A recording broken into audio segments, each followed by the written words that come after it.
महापालिकेच्या 4 प्रभाग समिती सभापती व गुंठेवारी समितीच्या सभापती पदाच्या निवडी बिनविरोध झाल्या। भाजपला गुंठेवारी समितीसह प्रभाग क्रमांक 2, 3 आणि 4 चे सभापती पद मिळालं, तर काँग्रेसला प्रभाग समिती 1 चे सभापती पद मिळाले। महापालिकेच्या 4 प्रभाग समिती आणि गुंठेवारी समिती सभापती पदासाठी निवडी झाल्या।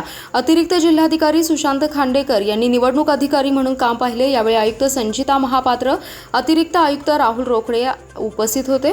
महापालिकेच्या 4 प्रभाग समिती सभापतींची निवड 13 मार्च 2026 रोजी झाली होती। मात्र महापालिका अधिनियमातील तरतुदीनुसार प्रभाग समिती सभापतींची मुदत दिनांक 31 मार्च रोजी संपते, त्यामुळे या सभापतींना अवघ्या 18 दिवसांचा कालावधी मिळाला। त्यांच्या रिक्त जागी बुधवारी नवीन सभापतींच्या निवडी झाल्या। त्याचबरोबर नव्याने गठीत करण्यात आलेल्या गुंठेवारी समिती सभापतींची निवड करण्यात आली आहे।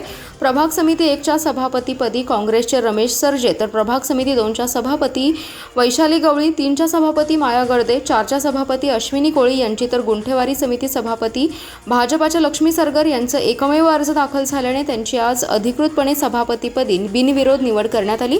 निवडीनंतर नूतन सभापतींना पदाधिकारी, अधिकारी आणि नगरसेवकांनी शुभेच्छा दिल्या। नमस्कार, मी अश्विनी कोळी। प्रभाग समिती 4 मध्ये माझी पुन्हा निवड झाल्याबद्दल मी नेत्यांची, आमदार साहेब इद्रिस नाईकवाडे आणि आमचे गट नेते मेहनुद्दीन बागवान यांचे मी आभार मानते आणि सर्व सदस्यांना विश्वासात घेऊन मी काम करीन। आज दिलेल्या संधीचे मी सोनं करीन, सगळ्यांना विश्वासात घेऊन काम करीन। कशी प्रगती होईल हे मी मेन मुद्दा बघणार आहे। प्रभाग 4 समिती जेवढी सुधारता येईल तेवढी सुधारणार आहे। पहिली माझी महानगरपालिका निधीची मला सुधारायची आहे। विकासाच्या दृष्टीने पाऊल असेल। विकासाच्या दृष्टीने माझे पाऊल असेल। नमस्कार, मी लक्ष्मी रघुनाथ सरगर। आज गुंठेवारी समिती सभापती पदी माझी निवड झालेली आहे। तरी मी आमचे नेते दिलीपराव सूर्यवंशी, शेखर इनामदार साहेब, आमदार सुधीर गाडगे आणि आमचे महापौर धीरज सूर्यवंशी यांचेही मी मनापासून आभार मानते। काय काम कसं राहणार आहे, काय निवडणुकीची जबाबदारी?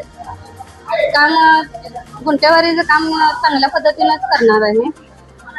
अनेक ठिकाणी लोकांची मागणी आहे, प्रमाणपत्राचा प्रॉब्लेम आहे, ते पण मार्गी लावण्याचं आपण काम करणार आहोत।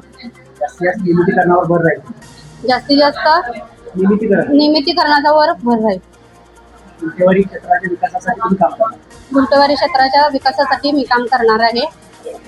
थोडीच